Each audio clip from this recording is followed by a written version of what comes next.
The pandemic has created a massive backlog within Canada's immigration system. Because of travel restrictions, many already approved foreign applicants are stuck abroad with no real timeline and no idea when they can start their new lives in Canada. So for more on this, joining us this morning is immigration lawyer Chantal Desloges. Chantal, thank you so much for being here. According to the Toronto Star, the backlog of permanent resident applications has skyrocketed by 70% during the pandemic. What do you think the main reason is for this backup? In my view, this is completely a technology issue.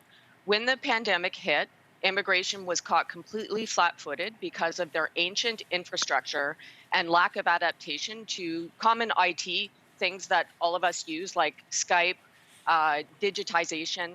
Many of immigration files are still not digitized, amazingly, in 2021. They're still using this stuff. You remember this stuff called paper that most of us don't use anymore?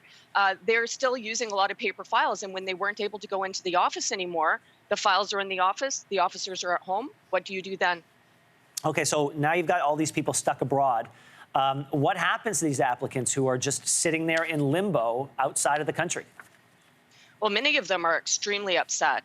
Some of them are actually resorting to litigating cases in the federal court, trying to get orders from the court to force them to process those files and to get their visas to be able to come to Canada. Much of the world is now reopening. Officers are now able to somewhat go back into the office, and technology is adapting a little bit. But basically, people who are stuck, there's very little they can do. And, you know, the bureaucracy is quite unresponsive a lot of times to the people who are stuck in a situation.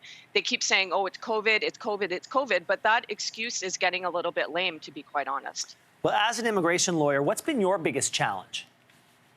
The biggest challenge for me is that as a representative, I'm sandwiched in between an unresponsive bureaucracy and clients who are getting increasingly upset. So on a day-to-day basis, I spend a good portion of my day just telling people, please be patient a little bit longer. I'm trying.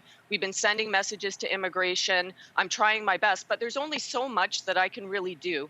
And I feel that people, because they can't complain directly to the people responsible, often end up, you know, taking it out on their representative, unfortunately. Well, talk to me about the long-term effects, because we know that the government, every government, sets annual immigration targets every single year. Now, can a government clear the backlog while simultaneously processing new applications? What happens to those new applications? Do they get punted to the back of the line? Yeah, so they're going to have to do a mix of both going into the future. They have to try to clean up that backlog, but at the same time, they only have so much processing capacity. They only have so many people able to process these files. So I think they're going to have to take a little bit of a mix of both. And what I've been observing lately, particularly with family class sponsorships and family reunification, is that they seem to almost be processing the new files faster than the old files. And I wonder if the thinking behind the scenes is that, look, the people who are waiting, they're already upset. Maybe we take the files that have come in recently, at least try to get them within the processing standard and try to clean up the other ones when we can.